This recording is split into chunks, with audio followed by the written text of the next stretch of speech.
A midterm popularity test is hardly what the doctor ordered for a government trying to fend off daily criticism about one thing or another. Since Mike Baird won a second term for the Liberal Nationals, they have seen 9 seats come up for by-elections. 3 have been won by Labour, 2 by the Liberals and 1 controversially by the Shooters and Fishers. There's 3 more up for grabs on Saturday. It's expected Blacktown will be returned to the Alp and Cootamundra should be retained by the Nationals, albeit with a nasty swing. Premier Gladys Berejiklian needs a strong result from the Nationals during this weekend's by-election in Murray. AAPTHE tough one is Murray in the state's Riverina. This will be a test of Deputy Premier John Barilaro. Unlike the by-election in Orange last November, this is not a referendum on the greyhound racing ban or council mergers. This is a dinky-die poll on the New South Wales Nationals brand. Late last year, former leader and Police Minister Troy Grant was at the christening of John Barilaro's daughter. Mr. Grant was her godfather. He was there while Mr. Barilaro was plotting to take his job. It was an open secret, except to Mr. Grant. To be fair on the Deputy Premier at WASNT entirely House of Cards.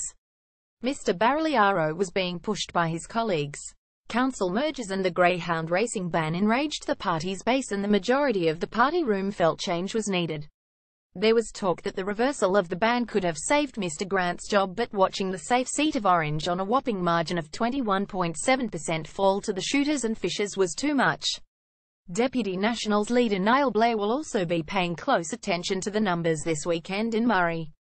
Upton months on the Nats find themselves in a peculiar but familiar place. When he took the job, Barilaro said he was a fighter and that his leadership would be a clean slate for the party. Dumped MPs Adrian Pickley and Katrina Hodgkinson didn't agree, retiring and calling 2 unwelcome by-elections.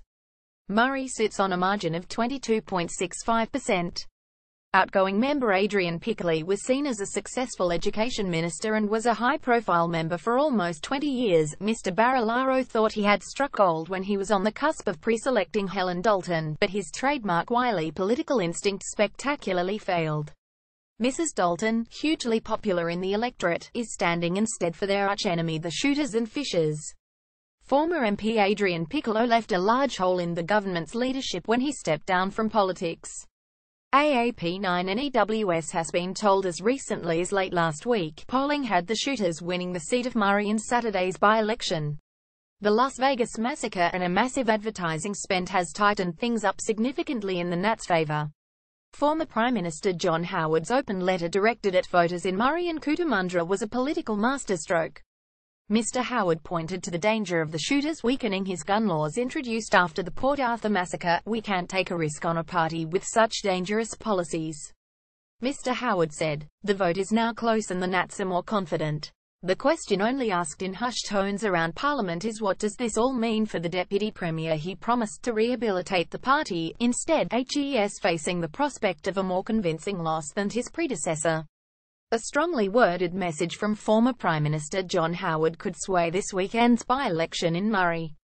AAPIF the threshold to lose the leadership is a defeat in Orange on 21.7%. What happens if Mr. Barilaro loses Murray at 22.65%? His deputy leader Niall Blair has his own problems around water management in the Murray-Darling, and outside of that there isn't a genuine contender to take the job if he was replaced.